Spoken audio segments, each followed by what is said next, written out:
अस्सलामुअलैकुम स्टूडेंट्स, आज हमारा केस 7 का इंग्लिश बी का लेक्चर नंबर 6 है। इसमें हम प्रेजेंट इंडेफिनिट टेंस का एक्टिवाइज और पैसिवाइज करेंगे। पहले मैं आपको एक्टिवाइज करवाऊंगी, ठीक है, फिर हम पैसिवाइज करेंगे। देन आपको होम टास्क दिया जाएगा। उसमें बच्चों आपने ये करना है कि जो आपको सेंटेंसेस दिए जाएंगे आपने पहले उनको, उर्दू के सेंटेंसेस होंगे उनको आप इंग्लिश में लिखेंगे, फिर उनको पैसिवाइज में कन्वर्ट करेंगे। और उनका इंट्रोगेटिव और नेगेटिव बनाने की ज़रूरत नहीं है क्योंकि मैंने आपको मिक्स सेंटेंसेस दिए हैं। आपने उनको अपनी कॉपीज़ पे लिखना भी है और फिर उनको साथ साथ समझना भी है।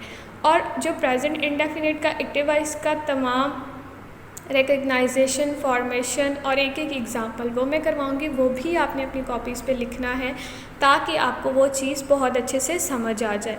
और जो पैसिवाइज होगा बेटा, जब आप प्रेजेंट इंडेफिनिट का एक्टिवाइज करेंगे तो साथ ही आप प्रेजेंट इंडेफिनिट का पैसिवाइज भी कर लेंगे ताकि आपको एक्टिवाइज से पैसिवाइज की समझ आ जाए। और फिर उसके बाद जो है, जो सेंटेंसेस आपको दिए जाएंगे उसको आप as a home task complete करेंगे। तो चलिए पहले प्रेजेंट इंडेफिनिट का एक्टिवाइज करते हैं। अब हमारा प्रेजेंट इंडेफिनिट टेंस है जो कि हमने करना है। सबसे पहले हम इसका एक्टिवाइज और पैसिवाइज करेंगे। पहले मैं आपको इसका एक्टिवाइज करवाऊंगी। इसकी रिकग्नाइजेशन क्या होती है, यानी कि सेंटेंस के लास्ट पे कौन सा ऐसा वर्ड आता है जिससे हमें पहचान हो जाए कि ये प्रेजेंट इंडेफिनिट टेंस का ही जुमला है। ता है, ती है और ते हैं। ता जो है वो बेसिकली इंडेफिनिट को रिप्रेजेंट करता है और है जो है वो बेसिकली प्रेजेंट को रिप्रेजेंट करता है। तो ता है, ती है और ते हैं। अब सबसे पहले हम सिंपल की फॉर्मेशन देखेंगे। Subject, first form of verb, S और एस और ऑब्जेक्ट। सब्जेक्ट आपका वो होता है जो काम कर रहा होता है। फर्स्ट फॉर्म आपकी वो जो एक्शन रिप्लेस होते हैं। एस और एस यहाँ पे हमारा हेल्पिंग मटेरियल होगा और ऑब्जेक्ट वो होते हैं जिन पर काम हो रहा होता है। नेगेटिव की फॉर्मेशन है सब्जेक्ट, डू, डज और नॉट, फिर फर्स्ट फॉर्म और ऑब्जेक्ट। यहाँ पर देखें डू और डज में ऑलरेडी ईएस मौजूद है। मैं फर्दर आपको बताऊंगी कि यहाँ पर एस और ईएस का इस्तेमाल किस तरह है। उसके बाद इंट्रोगेटिव है आपके पास, डू और डज पहले आ जाएगा, फिर आपका सब्जेक्ट आएगा, then first form, then object और लास्ट पे आपका क्वेश्चन मार्क लाजमी आएगा क्योंकि क्वेश्चन मार्क ही रिप्रेजेंट करेगा कि वो आपका सेंटेंस जो है वो इंट्रोगेटिव है। अब देखते हैं कि हमने यहाँ पर एस और ईएस का इस्तेमाल कब करना है। देखिएगा स्टूडेंट्स, ईएस का इस्तेमाल अगर फर्स्ट फॉर्म ऑफ वर्ब, यानी कि ये जो आपकी फर्स्ट फॉर्म ऑफ वर्ब है इसके आखिर में अगर सी, अगर ये 6 वर्ड्स यहाँ पर आएंगे और शुरू में name, he, she, it, name आपका कोई भी नेम हो सकता है, वो आएगा तो ही आप ईएस का इस्तेमाल करेंगे। अगर नेम, ही, शी, इट आता है और इन 6 वर्ड्स के अलावा कोई वर्ड आ जाता है तो तब आप सिर्फ एस का इस्तेमाल करेंगे। नीचे मैंने यहाँ पे नोट लिखा है, नोट को देखिएगा। आई, हुई, यू, दे के साथ एस और एस का इस्तेमाल नहीं करते। मीन्स टू से दैट कि अगर आई, हुई, यू और दे सेंटेंस के यहाँ एज अ सब्जेक्ट काम करेंगे तो आपने ना ही ईएस का इस्तेमाल करना है और ना ही एस का इस्तेमाल करना है। अब मैंने यहाँ आपको कहा था कि मैं आपको बताऊंगी यहाँ डू और डज में ईएस का इस्तेमाल किस तरह है। देखें, आई, हुई, यू और दे के साथ आप यहाँ पे डू लगाते हैं और यहाँ पे मैंने पहले ही आपको मना कर दिया है कि आपने एस और ईएस का इस्तेमाल नहीं करना। जब आई, हुई, यू, दे के साथ डू लगेगा तो ई और एस और ईएस का इस्तेमाल नहीं आएगा। तो यहाँ पर इसलिए ईएस और एस मौजूद नहीं है क्योंकि डू जो है वो आई, हुई, यू, दे के साथ लगता है। और अब आ गया डज, तो डज आपका लगता है ही, शी, इट या नेम या किसी भी सिंगुलर वर्ड के साथ हम डज का इस्तेमाल करते हैं, तो इसलिए यहाँ पर उसके अंदर ईएस मौजूद है। यहाँ पे मैंने कुछ एग्जांपल्स लिखी हैं, उनको देखिएगा। हम खत लिखते हैं, वी राइट आ लेटर। मैंने यहाँ आपको बताया था कि आई, हुई, यू, दे के साथ एस और ईएस का इस्तेमाल नहीं करते। और देखें फर्स्ट फॉर्म ऑफ वर्ड में जो मर्जी लास्ट पे वर्ड आ जाए यहाँ पर, लेकिन शुरू में क्या है, वी है, तो हम एस और ईएस का इस्तेमाल नहीं करेंगे। उसके बाद है वो खत लिखता है।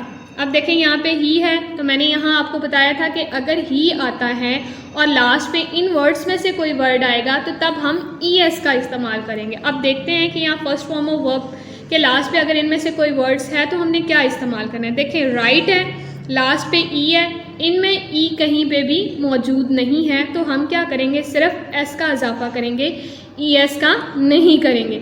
उसके बाद नेक्स्ट सेंटेंस हमारे पास, वो कपड़े धोती है, शी वॉशेस द क्लॉथ्स। अब देखें ई एस यहाँ पे शी और यहाँ पे SH। यहाँ पे देखिए लास्ट पे आपके पास SH मौजूद है, स्टार्टिंग में आपके पास शी है, तो हमने किसका इजाफा कर दिया, ES का।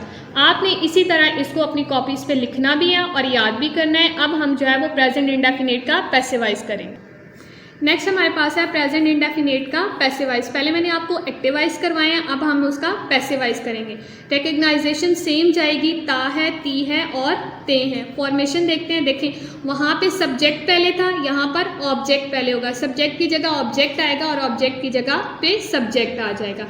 वहाँ पे हेल्पिंग वर्ब हमारा एस और ES था, यहाँ पर इज़, एम और आर है। वहाँ पर हम फर्स्ट फॉर्म यूज़ कर रहे थे, यहाँ पर हमारी थर्ड फॉर्म यूज़ होगी। साथ आ जाएगा बाय, जो आपने लगाना ही लगाना है, देन आपका सब्जेक्ट। मीन्स अगर देखें यहाँ पर था सब्जेक्ट, उसके बाद था फर्स्ट फॉर्म ES और S और देन आपके पास था ऑब्जेक्ट। अगर ये वाली सिंपल की फॉर्मेशन है एक्टिवाइज की, इसको पैसिवाइज में देखें, ऑब्जेक्ट यहाँ पे चला गया, सब्जेक्ट यहाँ पे आ गया। फर्स्ट फॉर्म को हमने थर्ड फॉर्म में कन्वर्ट कर लिया, क्योंकि पैसिवाइज का रूल है कि हमेशा थर्ड फॉर्म ही इस्तेमाल होती है।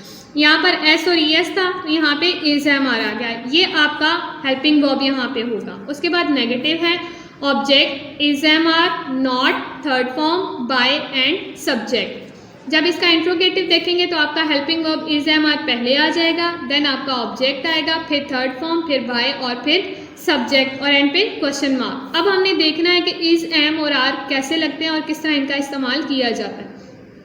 Is, he, she, it, name, कोई भी नेम हो सकता है और सिंगुलर वर्ड कोई भी हो सकता है, उन सब के साथ आपने इज लगाना है। अगर यहाँ पर ऑब्जेक्ट में कोई भी ऐसा वर्ड आएगा तो आपने क्या करना है, इज का इस्तेमाल करना है। आई के साथ हमेशा एम ही लगेगा और वी, यू, दे और प्लूरल वर्ड्स के साथ हमारा आर होगा। मैंने यहाँ पे एक एग्जांपल लिखी है, देखें उसको हम किस तरह चेंज करते हैं।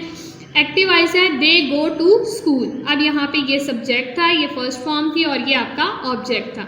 जब आप इसको पैसिवाइज में कन्वर्ट करेंगे, ये ऑब्जेक्ट यहाँ पे आ गया, हेल्पिंग वर्ब देखें इज, एम, आर में से एक आ गया। अब स्कूल आपका सिंगुलर था तो यहाँ पे इज लग गया, यहाँ पे फर्स्ट फॉर्म थी तो यहाँ पे थर्ड फॉर्म आ गई, देन हमने बाय का इस्तेमाल किया और फिर दे को देम में कन्वर्ट कर दिया। ये आपका होम टास्क है। मैंने ये आपको 5 सेंटेंसेस जो हैं यहाँ पे आपको स्क्रीन में नज़र आ रहे हैं, ये आपको फॉरवर्ड भी कर दिए जाएंगे। आपने क्या करना है बच्चों, इनको जो है वो गाड़ी चलाते हैं, पहले आपने इसको ट्रांसलेट करना है इनटू इंग्लिश और देन जो इंग्लिश आपकी आएगी उसी को ही आपने पैसिवाइज में कन्वर्ट कर देना है। ये 5 सेंटेंसेस हैं, ये आपका होम टास्क है, आपने इसी तरह इसको कंप्लीट करना है। ये था हमारा, मैंने पहले आपको करवाया प्रेजेंट इंडेफिनिट का एक्टिवाइज और मैंने फिर आपको करवाया प्रेजेंट इंडेफिनिट का पैसिवाइज। हमारा आज का लेक्चर कंप्लीट हुआ और आपने ये सारा काम अपनी कॉपीज़ पे लिखना भी है और इसको समझना और याद भी करना है। स्टे सेफ, अल्लाह हाफिज़, फी अमान।